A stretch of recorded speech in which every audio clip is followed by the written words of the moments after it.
Hey there, this is James Wilson with MTB Strength Training Systems. And today I want to share a concept about how you should be able to modulate and regulate your power and your leg drive. And what I want to do is I want to use a kettlebell workout that if you're in the kettlebells might look familiar. But where I'm going to do a couple swings with 3 different weight kettlebells, and then I'll explain a little bit about how this applies to your pedal stroke here in just a second and what's going on here. But what you're going to notice is that even though each one of these kettlebells, this one weighs about 35 pounds, this one weighs a little over 50 pounds, and this one weighs about 70 pounds. So pretty significant weight difference between the 3. But what you're going to notice is as I do my swings, they're not necessarily going to look that much different from the outside. And I'll explain what that means here in just a second. So again, here's my baby bear, shall we say, kettlebell. So hiking back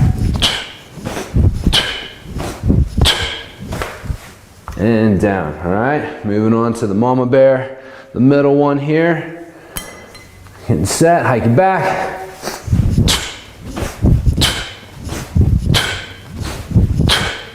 Okay, and now finally the papa bear, 70 pounder, getting set, hiking back.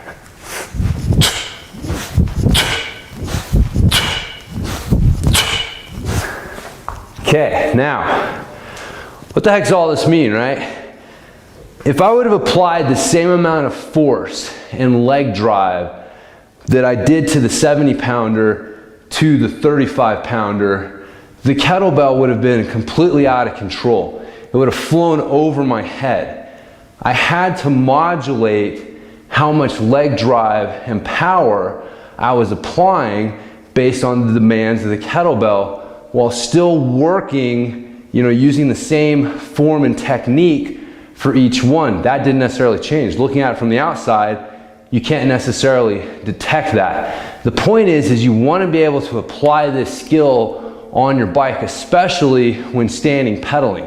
One of the most common things that I hear from people when I suggest you need to stand up stand up more is, well, it's really hard to maintain traction when I'm climbing. And one I've explained in some former or previous posts about how shifting your hips back and getting your weight a little bit back more over that rear tire will help, which requires some hip strength and core strength. But another thing that you have to be able to do is regulate your leg drive. You can't just be pressing down with the same exact amount of force on every single pedal stroke. You have to be able to feel how the traction is and modulate that force as needed. And so once you develop that skill, which is really hard to develop when all you do is sit and spin, then once you develop that skill, all of a sudden it starts to make more sense, and keeping traction on steep loose climbs isn't nearly as hard because you understand how to regulate and modulate the pedal stroke power and tension that you're using. So again, using a workout like this where you're using different weights for your swings and forcing your body to learn how to move with good force and authority, but being able to regulate exactly what percentage you're using, somewhere between 50 to 100%, being able to play within those percentages,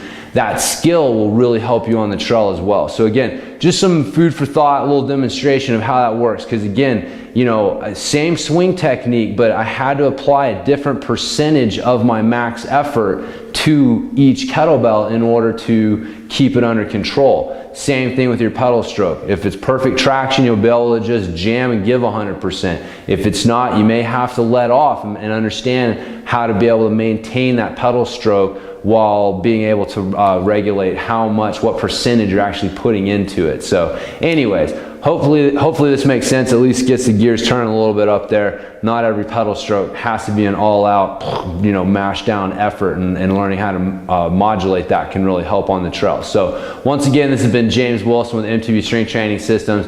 You can check me out on the web at bikejames.com, where I got all sorts of great free stuff you can sign up for to help you ride faster, longer, with more confidence on the trail. And I'll talk to you in my next training tip.